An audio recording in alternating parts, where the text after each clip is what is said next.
മേടിച്ചിട്ട് 1 വർഷമായുള്ള അതിനുള്ളിൽ തീർന്നു. എന്തൊരു ചൂടെവിടെയൊക്കെ. എന്താ കുസ്തി പിടിച്ച് മതില് മറിച്ചിടണ്ട. പേസ്റ്റ് ഇതെവിടെന്നാ? ഇതെന്റെ, അല്ലാതെ ഈ വീട്ടിൽ എവിടുന്ന പേസ്റ്റ്? പേസ്റ്റ് ഇല്ലഞ്ഞിട്ടൊന്നും അല്ല. ഒരു സാധനം മേടിച്ചു കഴിഞ്ഞാൽ തീരുന്നവരെ മാക്സിമം യൂട്ടിലൈസ് ചെയ്യാന്നുള്ളത് ഞങ്ങളുടെ ഒരു ശീലമാണ്. അല്ലാതെ ഇല്ലഞ്ഞിട്ടല്ല. അച്ഛാ, 1200 ഗ്രാമിന്റെ പൊട്ടിക്കാത്ത പേസ്റ്റിംഗ് എടുത്തേ. പല്ലിക്കുന്ന ഫാമിലിയാണെന്ന് അറിയട്ടെ.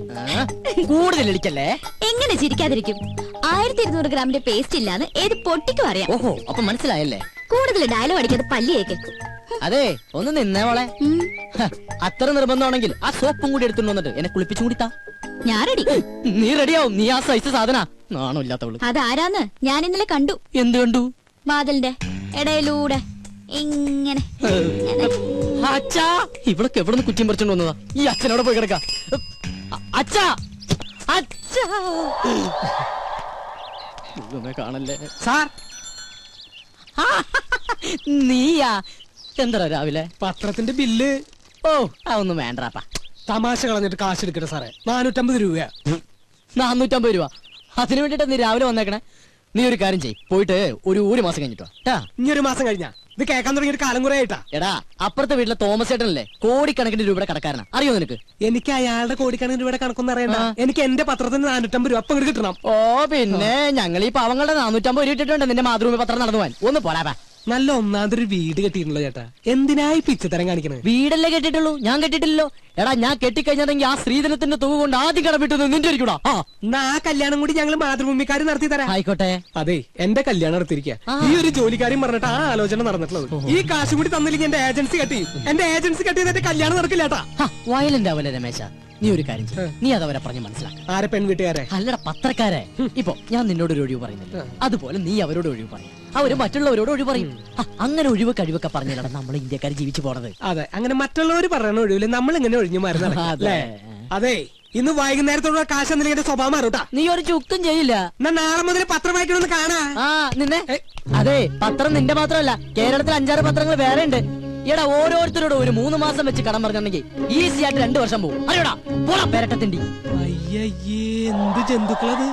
അച്ഛനും മുന്നും കൂടി ഇറങ്ങിയിരിക്കാൻ നാട്ടുകാരെ പറ്റിക്കാൻ.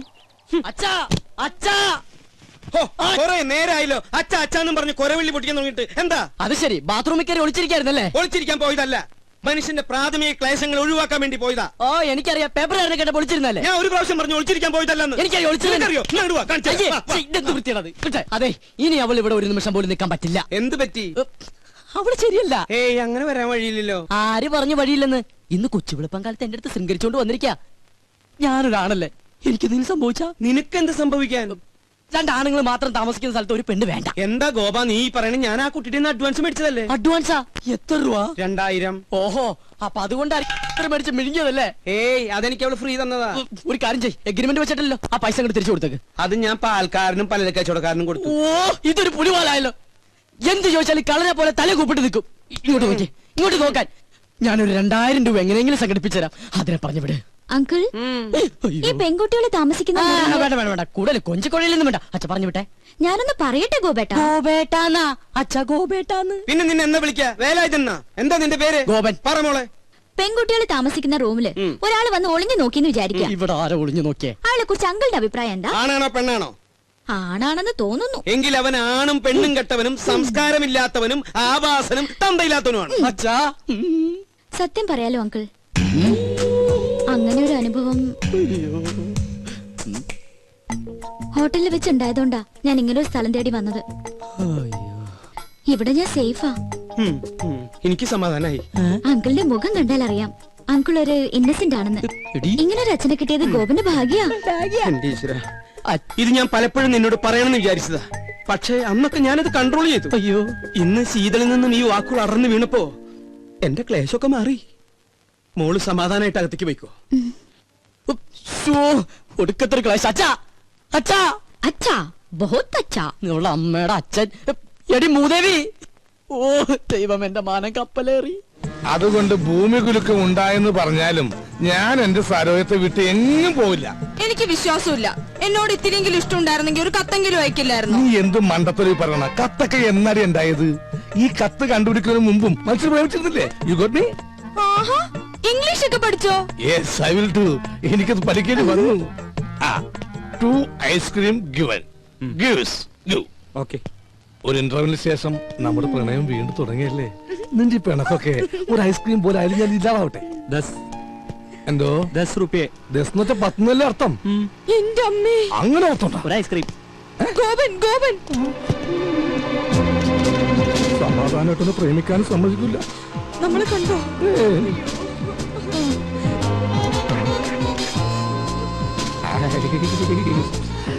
ആ ഇതെന്താണ് ഇവിടെ? പച്ചക്കറി വാങ്ങാൻ. പച്ചക്കറി മേടിക്കാൻ ഇവിടെയാ? അല്ല ഐസ്ക്രീം. ആ വായിക്കോളാ. ഇതാരാ അച്ഛനാ? ആ പക്ഷെ ഇയാളെ കണ്ട് നല്ല പരിചയമുണ്ടല്ലോ. എന്നെ കണ്ടുപരിചയമുണ്ടാവാൻ സാധ്യതയില്ല. അതെന്താ? താൻ ഇരിക്കുമ്പോ ഇത് 10 മനുഷ്യരെ പരിചയപ്പെട്ടിട്ടുണ്ടോ? അതില്ല, പക്ഷെ ഞാൻ എവിടെയോ കണ്ടിട്ടുണ്ട്. എന്താ ഇയാളുടെ പേര്? ഐസ് ഐസാ? ഐസക് ഐസ് പോട്ട് പറമ്പ് സ്നോസപ്പൻ മകൻ ഐസക്. ആ ഇയാള് വീട്ടിലേക്കല്ലേ? കേറ്. വേണ്ട ഗോപൻ ആ പൊക്കോ. കേറോ. ആ കേറ് കേറ്. ഏയ്, ഐസ്ക്രീം ഒക്കെ തന്നെ പീഡിപ്പിക്കുന്ന കാല. വേഗം കഴിക്കോ.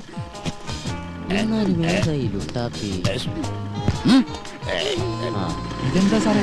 എനിക്കൊന്നും മനസ്സിലാവുന്നില്ല. ഇങ്ങ് വാ. വണ്ടിയും കൊണ്ട് വന്നവൻ പെണ്ണും കൊണ്ട് പോയി. തൽക്കാലം അത്ര മനസ്സിലാക്കുക.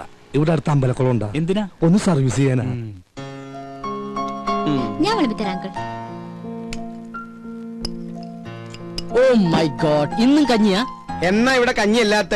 ഇവിടെ എന്നും കഞ്ഞിയല്ലേ? What A nonsense. എന്തെങ്കിലും ചിക്കനും മട്ടനും വെച്ചുകൂടാ? ചിക്കനും മട്ടനും ഇവിടെ ഫ്രിഡ്ജിൽ തൂങ്ങി ആ അത് മതി, അതെടുത്ത് വെച്ചാ മതിയായിരുന്നല്ലോ. മേടിച്ചു വെക്കണമെന്ന് ആഗ്രഹമുണ്ട്. അതിന് കയ്യിൽ കാശ് അതെന്റെ അടുത്ത് പറഞ്ഞാ പോരെ, ഞാൻ മേടിച്ചു തരില്ലേ. നാട്ടിക്കല്ലേ. വാങ്ങിയാ മാത്രം പോരല്ലോ, അത് ഉണ്ടാക്കി തരാൻ ആരെങ്കിലും വേണ്ടേ? ഇവിടെ പെയിൻ കോസ്റ്റ് എന്നൊക്കെ പറഞ്ഞ് ഓരോന്നുണ്ടല്ലോ. അവരെന്താ അടുക്കള കയറി കൈ തഞ്ഞു പോവോ? എനിക്കിത് കഞ്ഞി വേണ്ട. എനിക്ക് എന്തായാലും കഞ്ഞി ഇഷ്ടാ അങ്കിൾ, നമുക്ക് കഴിക്കാം. അതങ്ങനെയാ, കഞ്ഞികൾക്ക് കഞ്ഞിയല്ലേ ചേരൂ. കുടിക്ക് കുടിക്ക്. സൊമാലിയെന്ന് കെട്ടിയെടുത്തതാ. അച്ഛാ എനിക്കിത് കഞ്ഞി വേണ്ടാന്ന്. വേണ്ടെങ്കി വേണ്ട, പോയി കിടന്നുറങ്ങണ. അച്ഛാ ഞാൻ പട്ടിണി കിടന്നുറങ്ങും. ഒരു ദിവസം പട്ടിണി കിടന്നുകൊണ്ട് ചാവൊന്നുമില്ല. എന്നെ നിർബന്ധിക്കേണ്ട. എനിക്ക് വേണ്ട വേണ്ട വേണ്ട. ആ വേണ്ട മോളെ, നമുക്ക് രണ്ടാൾക്കും കൂടി ഇത് പകുതി പകുതി ഉണ്ടാക്കണ്ട. എന്റെ കഞ്ഞി ഇങ്ങനെ ഇങ്ങനെ വിട്ടാ ശരിയാവില്ലോ.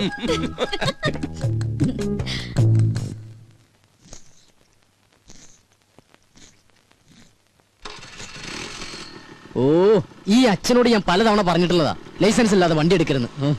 അയ്യോ മുടി. ഈ അച്ഛൻ്റെ ഒരു പീതാംബരേട്ടാ പോലെ ഈ മതിൽ ഒരുപാട് വളർന്നു. നിക്ക് നിക്ക് നിക്ക് നിക്ക്. വിടില്ല, ഞാൻ വിടില്ല. മുമ്പിൽ നിന്ന് മാറിയില്ലെങ്കിൽ മര്യാദ വണ്ടി വെച്ച് കൊന്നാലും ഞാൻ മാറില്ല. ഞാൻ പറയുന്ന ഒന്ന് കേക്ക്. നീ ഒന്നും പറയണ്ട. നീ എന്താണ് ഇങ്ങോട്ട് പറയാൻ പോണത്? ഞാൻ അവനെ അങ്ങോട്ട് പറഞ്ഞുതരാം. ഇതെന്നും പറയുന്ന പോലെ നാളെ തരാന്നല്ല, മറ്റന്നാ തരാന്നായിരിക്കും. അതല്ല. നീ ഇങ്ങോട്ട് മാറി എനിക്ക് വേറെ പണിയുണ്ട്. ഇങ്ങോട്ട് മാറി. പോവല്ലേ, എന്നെ ചതിക്കല്ലേ. ചതിച്ചത് നീയാടാ. ഞാൻ ഈ വണ്ടി നിനക്ക് വാടകയ്ക്ക് എന്നതേ എനിക്ക് പുണ്യം കിട്ടാൻ വേണ്ടിട്ടല്ല, വാടക കിട്ടാനാ. ഇനി കുടിശ്ശിക കംപ്ലീറ്റ് കിട്ടിയിട്ടേ ഞാൻ ഈ വണ്ടി നിനക്ക് തരുന്നുള്ളൂ. ഈ പീതാംബര ചേട്ടൻ ഒരു കാര്യം ദേ, ഇത് കണ്ട കണ്ട് വെളുക്കാൻ വെച്ചത് പാണ്ടായെന്ന് കേട്ടിട്ടേ ഉള്ളു. പക്ഷെ ദേ ഇപ്പൊ കണ്ട്. അതല്ല, ഞാൻ ഷേവ് ചെയ്തോണ്ടിരിക്കായിരുന്നു. അത് കഴിഞ്ഞ് ബാങ്കിൽ പോയി പൈസ എടുത്ത് പീതാംബര ചേട്ടന്റെ വീട്ടിലേക്ക് വരുന്നില്ലേ? ആ പിന്നെ നീ വരും.